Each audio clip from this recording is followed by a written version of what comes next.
జనసేన ప్రధాన కార్యదర్శి కె నాగబాబును రాష్ట్ర మంత్రివర్గంలోకి తీసుకుంటున్నట్లు ముఖ్యమంత్రి చంద్రబాబు సోమవారం వెల్లడించారు. జనసేన అధినేత ఉప ముఖ్యమంత్రి పవన్ కళ్యాణ్ విజ్ఞప్తి మేరకు ఆయన సోదరుడు నాగబాబును మంత్రివర్గంలోకి తీసుకోవాలని ముఖ్యమంత్రి నిర్ణయించారు. ఆయనను మొదట మంత్రివర్గంలోకి తీసుకుని ఆ తర్వాత ఎమ్మెల్సీని చేస్తారా లేక ఎమ్మెల్సీగా ఎన్నికైన తర్వాత కేబినెట్లోకి తీసుకుంటారా అనేది తెలియాల్సి ఉంది. జనసేన ప్రధాన కార్యదర్శి కె నాగబాబును రాష్ట్ర మంత్రివర్గంలోకి తీసుకుంటున్నట్లు ముఖ్యమంత్రి చంద్రబాబు సోమవారం వెల్లడించారు. ఆయనను మొదట మంత్రివర్గంలోకి తీసుకుని ఆ తర్వాత ఎమ్మెల్సీని చేస్తారా లేక ఎమ్మెల్సీగా ఎన్నికైన తర్వాత కేబినెట్లోకి తీసుకుంటారా అన్నది తెలియాల్సి ఉంది. ప్రస్తుతం రాష్ట్ర మంత్రివర్గంలో ఒక స్థానం ఖాళీగా ఉంది. దాన్ని నాగబాబుతో భర్తీ చేయనున్నారు. రాష్ట్రం నుంచి ఖాళీ అయిన 3 రాజ్యసభ స్థానాలకు అధికార కూటమి అభ్యర్థులు ఖరారయ్యారు. తెలుగుదేశం పార్టీ నుంచి బీద మస్తాన్రావు, సానా సతీష్ బాబు, భారతీయ జనతా పార్టీ నుంచి ఆర్ కృష్ణయ్యలను రాజ్యసభ అభ్యర్థులుగా ఎంపిక చేసినట్లు చంద్రబాబు ప్రకటించారు. రాజ్యసభ ఎన్నికలకు నామినేషన్లు దాఖలు చేసేందుకు మంగళవారమే చివరి రోజు. రాజ్యసభ సభ్యులుగా కృష్ణయ్య, మస్తాన్రావు, సతీష్ ఎన్నిక లాంఛనమే. కేవలం ఒక రాజ్యసభ సభ్యుడిని ప్రతిపాదించేందుకు అవసరమైన సంఖ్యలో మాత్రమే ఎమ్మెల్యేలున్న వైఎస్ఆర్ కాంగ్రెస్ పార్టీ ఈ ఎన్నికలకు దూరంగా ఉంది. వైఎస్ఆర్ కాంగ్రెస్ పార్టీ నుంచి రాజ్యసభ సభ్యులుగా ఉన్న ఆర్ కృష్ణయ్య, బీద మస్తాన్రావు, మోపిదేవి వెంకటరమణ తమ పదవులకు రాజీనామా చేయడంతో ఈ 3 స్థానాలకు ఇప్పుడు ఎన్నిక జరుగుతోంది.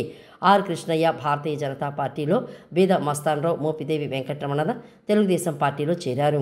వారిలో మళ్లీ ఇద్దరికి రాజ్యసభకు వెళ్లే అవకాశం దక్కింది. డిప్యూటీ సీఎం పవన్ కళ్యాణ్ పేషీకి బెదిరింపు కాల్స్ వచ్చాయి. చంపేస్తామని హెచ్చరిస్తూ ఆగంతుకుడి నుంచి బెదిరింపు ఫోన్ కాల్స్ వచ్చాయి. అభ్యంతరకర భాషతో హెచ్చరిస్తూ ఆ ఆగంతుకుడు సందేశాలను పంపించాడు. పేషీ సిబ్బంది బెదిరింపు కాల్స్ సందేశాలను పవన్ కళ్యాణ్ దృష్టికి తీసుకుని వెళ్లారు. పోలీసులకు సైతం సమాచారం అందించారు. పవన్ కళ్యాణ్ పేషీకి బెదిరింపు కాల్స్పై హోంమంత్రి అనిత, డీజీపీ ద్వారకా తిరుమలరావుతో మాట్లాడారు. ఆగంతుకుడి నుంచి పవన్ కళ్యాణ్ పేషీకి 2 సార్లు కాల్స్ వచ్చాయని అనితకు డీజీపీ వివరించారు. బెదిరింపు కాల్స్పై రంగంలోకి దిగిన పోలీసులు నిందితుడి కోసం గాలింపు చర్యలు ముమ్మరం చేశారు. పేషీకి 9505505556 నెంబర్ నుంచి బెదిరింపు కాల్స్ వచ్చినట్లు పోలీసులు గుర్తించారు. గతంలో కూడా హోంమంత్రి అనితకు ఇదే నెంబర్ నుంచి ఫోన్ కాల్స్ వచ్చినట్లు నిర్ధారణకు వచ్చారు. ఈ నెంబరు మల్లికార్జునరావు అనే పేరు మీద ఉంది. ప్రస్తుతం నిందితుడి కోసం పోలీసులు గాలింపు ముమ్మరం చేశారు.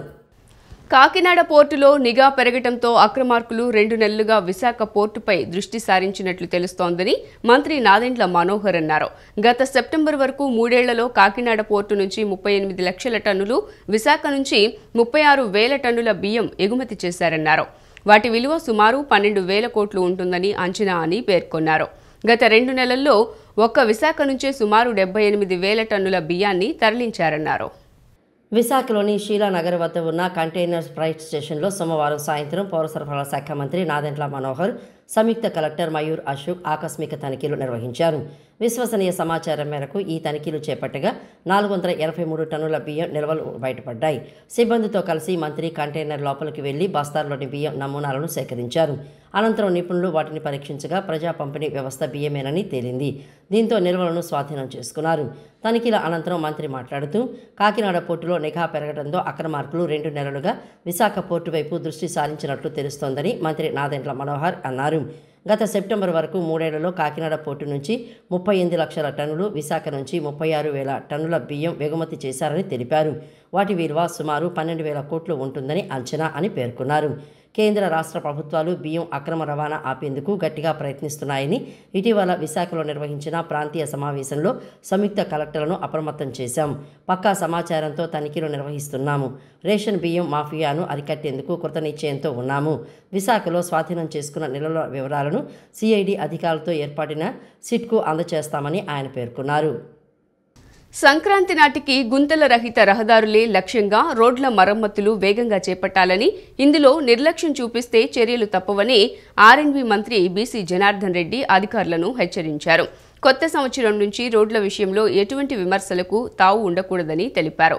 రాష్ట్ర, జిల్లా రోడ్లలో 22,288 కిలోమీటర్లు దెబ్బతినగా వాటిని 861 కోట్లతో మరమ్మతులు చేయిస్తున్నామని, ఇప్పటి వరకు 2,468 కిలోమీటర్ల గుంతల రహితంగా మారాయని మంత్రి తెలిపారు.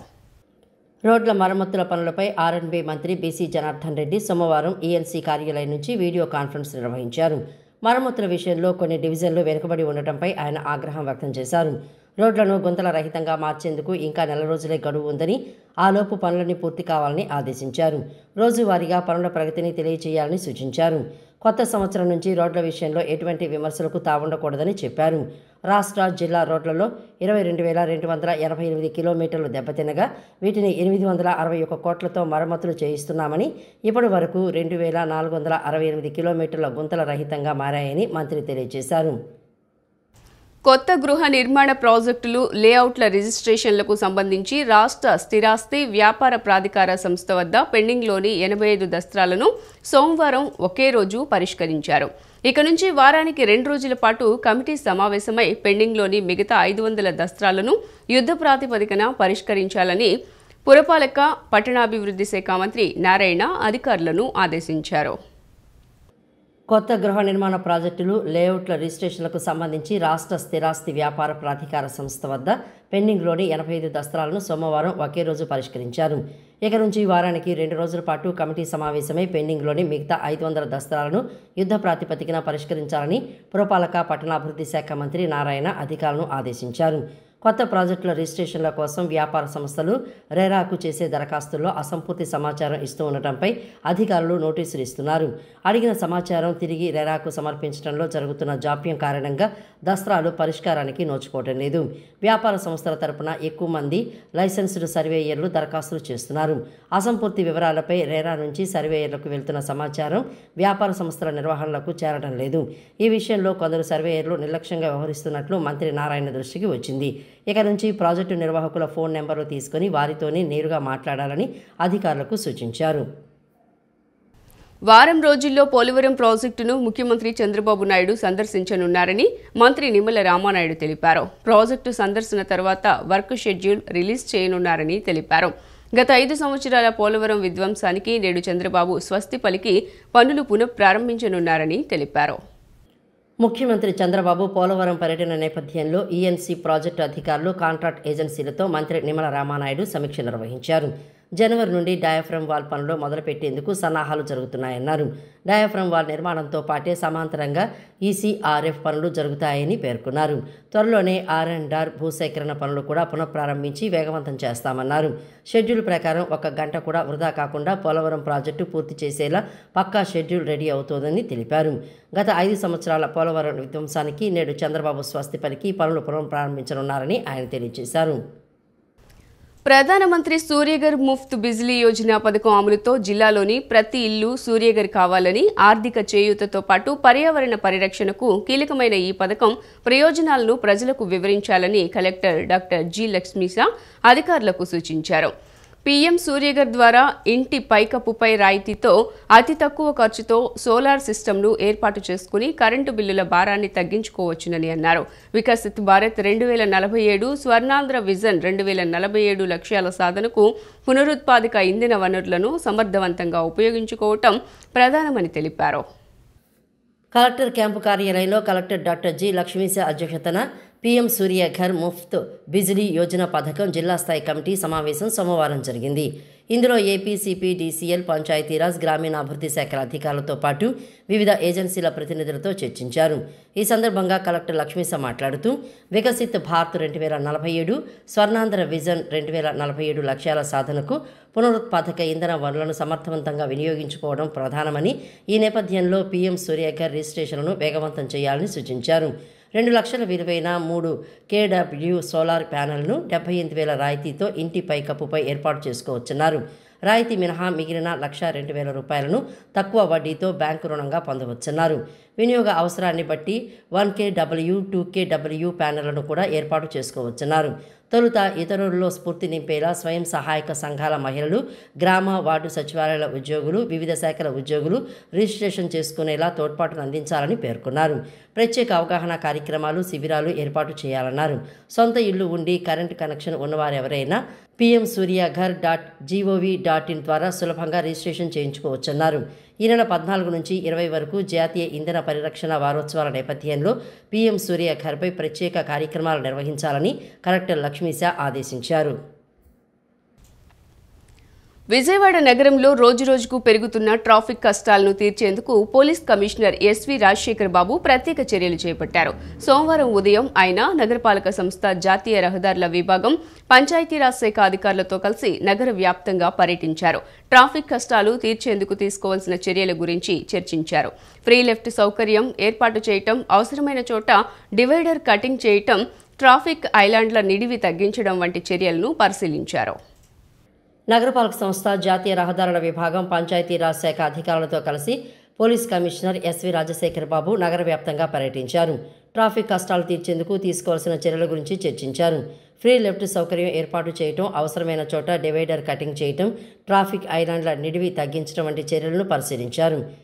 పిఎన్బిఎస్ ఇన్గేట్ వద్ద రైల్వే వంతెన కింద డ్రైన్ నిర్మాణం వేగవంతం చేయాలన్నారు. కనకదుర్గమ్మ వారధి వద్ద బౌద్ధ చక్రం ఐలాండ్ నిడివి తగ్గించాలని సూచించారు. స్క్రూ బ్రిడ్జి వద్ద రామలింగేశ్వర నగర్ వైపు వెళ్లేందుకు డివైడర్ కటింగ్ చేయాలని, బెన్ సర్కిల్ వద్ద కొత్తగా 2 ఫ్రీ లెఫ్ట్ల ఏర్పాటు చేయాలని పేర్కొన్నారు. మహానాడు కూడలి వద్ద ఫ్రీ లెఫ్ట్లో మార్పులు చేర్పులు సూచించారు. శక్తి కళ్యాణ మండపం వద్ద కానూరు రోడ్డు విస్తరణ ప్రతిపాదన, వీటితో పాటు ఎరికేపాడు వద్ద 100 అడుగుల రహదారి కూడలి, పంట కాలువ రోడ్డు, తాడిగడప వద్ద ఇటీవల కొత్తగా కట్టిన పైవంతెన తదితర ప్రాంతాలను పరిశీలించి సూచనలు చేశారు. ఈ పర్యటనలో ట్రాఫిక్ ఏడీసీపీ ఏవీఎల్ ప్రసన్న కుమార్ తదితరులు పాల్గొన్నారు. రేషన్ కార్డు అనేది అన్ని సంక్షేమ పథకాలకు ఏకైక అర్హత, ఆధారం అనే విధానానికి స్వస్తి పలికి ఏ పథకానికి సంబంధించిన గుర్తింపు కార్డును ఆ శాఖ ద్వారానే జారీ చేయడం ద్వారా రేషన్ బియ్యం దోపిడీని నియంత్రించవచ్చునని ఆంధ్రప్రదేశ్ 20 సూత్రాల కార్యక్రమం అమలు చైర్పర్సన్ లంకా దినకర్ పేర్కొన్నారు. పీడీఎఫ్ బియ్యం దుర్వినియోగంపై రాష్ట్ర ప్రభుత్వం నియమించిన సిట్ పేదల బియ్యం దోపిడీ ముఠా ఆటను కట్టిస్తుందన్నారు. రాష్ట్ర సచివాలయంలోని తన ఛాంబర్లో ఆంధ్రప్రదేశ్ 20 సూత్రాల కార్యక్రమం అమలుపై చైర్పర్సన్ లంకా దినకర్ సోమవారం విలేకరుల సమావేశం నిర్వహించారు. సమావేశంలో ఆయన మాట్లాడుతూ రేషన్ బియ్యం పంపిణీలో సంస్కరణలు తేవాల్సిన అవసరం ఎంతో ఉందని, అందుకు ప్రత్యేక గుర్తింపు కార్డులు సంబంధిత శాఖ ద్వారా జారీ చేయాలని అన్నారు. పీడీఎఫ్ బియ్యం దుర్వినియోగంపై రాష్ట్ర ప్రభుత్వం నియమించిన సిట్ పేదల బియ్యం దోపిడీ ముఠా ఆటను కట్టిస్తుందన్నారు. కాకినాడ పోర్టులో కూలీలకు పని కల్పించడం అంటే అవినీతి బియ్యం వ్యాపారంతో కాదని, సక్రమమైన ఎగుమతులు దిగుమతుల వ్యాపారంతో అనే విషయాన్ని అందరూ గుర్తుపెట్టుకోవాలన్నారు. పేదలకు పట్టెడు అన్నం పెట్టడానికి మాజీ ముఖ్యమంత్రి స్వర్గీయ ఎన్టీఆర్ ₹2 కిలో బియ్యం పథకం ప్రారంభించారని అన్నారు. పేద ప్రజలకు ఉచిత బియ్యం పంపిణీ చేయాలనే ఉద్దేశంతో ప్రధాని మోడీజీ గరీబ్ కళ్యాణ్ అన్న యోజన ప్రారంభించారు. దీనికి అదనంగా జాతీయ ఆహార భద్రతా చట్టం కింద ఇచ్చే బియ్యం అదనమని అన్నారు.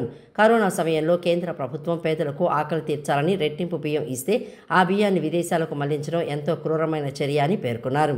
2019-24 మధ్య పేదలకు అందాల్సిన 80,000 కోట్ల ఉచిత బియ్యంలో సింహభాగం అవినీతి పరులకు ఆదాయ మార్గంగా మారిందని ఆయన పేర్కొన్నారు. ఉద్దేశంతో అన్న ఎన్టీ రామారావు గారు ₹2 కిలో బియ్యం పథకాన్ని ప్రారంభించారు. పేద ప్రజలకు ఉచిత బియ్యం పంపిణీ చేయాలనేటటువంటి ఉద్దేశంతో కరోనా సమయంలో ప్రధానమంత్రి నరేంద్ర మోడీ గారు గరీబ్ కళ్యాణ్ అన్న యోజన పథకాన్ని తీసుకువచ్చారు. ఈ గరీబ్ కళ్యాణ్ అన్న యోజన కింద ఇచ్చేటటువంటి ఉచిత బియ్యం జాతీయ ఆహార భద్రత చట్టం కింద ఇచ్చేటటువంటి బియ్యానికి ఏదైతే సబ్సిడీలో కేంద్ర ప్రభుత్వం దానికి అదనం 5 కేజీలు ఒక్కొక్క అర్హులైనటువంటి ప్రతి లబ్ధిదారుడికి కుటుంబంలో ఉండేటటువంటి ప్రతి ఒక్కరిని కూడా యూనిట్గా తీసుకొని ఇవ్వటం జరుగుతూ ఉంది. ఇప్పుడు మేమేదో అల్లాటప్పగా ఇప్పుడు బియ్యం పైన దోపిడీ పైన మాట్లాడేటటువంటి పరిస్థితి కాదు. గత 3 సంవత్సరాలుగా స్థిరమైనటువంటి వాస్తవిక సమాచారంతో ప్రతిసారి మీడియా ముందుకి మేము వస్తూనే ఉన్నాం. నేను ఏదైతే ఈ యొక్క 20 సూత్రాల అమలు కార్యక్రమాల అమలు చైర్మన్గా బాధ్యతలు స్వీకరించిన తర్వాత 5 అక్టోబర్ 2024 10 అక్టోబర్ 2024 సివిల్ సప్లైస్ కార్పొరేషన్కి సంబంధించినటువంటి అధికారులతో ప్రభుత్వం ఇస్తున్నటువంటి ఉచిత బియ్యం మీద సమీక్ష కోసం సమాచారాన్ని ఇక్కడికి పిలిపించి వారిని అడగటం జరిగింది. జిల్లా స్థాయి అధికారులు క్షేత్రస్థాయిలోని అధికారులతో సమన్వయం చేసుకుని పటిష్ట పర్యవేక్షణతో అర్జీదారుల సమస్యలను పరిష్కరించాలని కలెక్టర్ జి లక్ష్మీసా ఆదేశించారు. మొత్తం 120 అర్జీలు స్వీకరించినట్లు కలెక్టర్ తెలిపారు. రెవెన్యూ శాఖకు 52 వినతులు అందిస్తున్నట్లు పేర్కొన్నారు. నగరంలోని కలెక్టర్ పింగళి వెంకయ్య సమావేశ మందిరంలో సోమవారం ప్రజా సమస్యల పరిష్కార వేదిక కార్యక్రమాన్ని నిర్వహించారు. ప్రజల నుంచి వినతి పత్రాలు స్వీకరించారు. వారి సమస్యలు తెలుసుకున్నారు.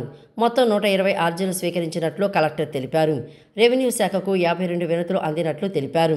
పురపాలక పట్టణాభివృద్ధి శాఖకు 24, పంచాయతీరాజ్ 13, పోలీసు 8, విద్యాశాఖ 4, పౌర సరఫరాలు 3, విభిన్న ప్రతిభావంతులు ఉపాధి కల్పన గృహ నిర్మాణ సంస్థ ఆరోగ్య శాఖలకు 2, దేవాదాయ గనులు మత్స్య అటవీ DRDA వ్యవసాయ శాఖ జాతీయ రహదారులు నైపుణ్యాభివృద్ధి తదితరాలకు ఒక్కో ఆర్జీ చొప్పున అందినట్లు వివరించారు. ఈ సమావేశంలో జాయింట్ కలెక్టర్ నిధి మీనా, DRO ఎం లక్ష్మీ నరసింహం, గ్రామ వార్డు సచివాలయాల జిల్లా అధికారిని జి జ్యోతి, DRDA PD కె శ్రీనివాసరావు, వివిధ శాఖల జిల్లా అధికారులు తదితరులు పాల్గొన్నారు.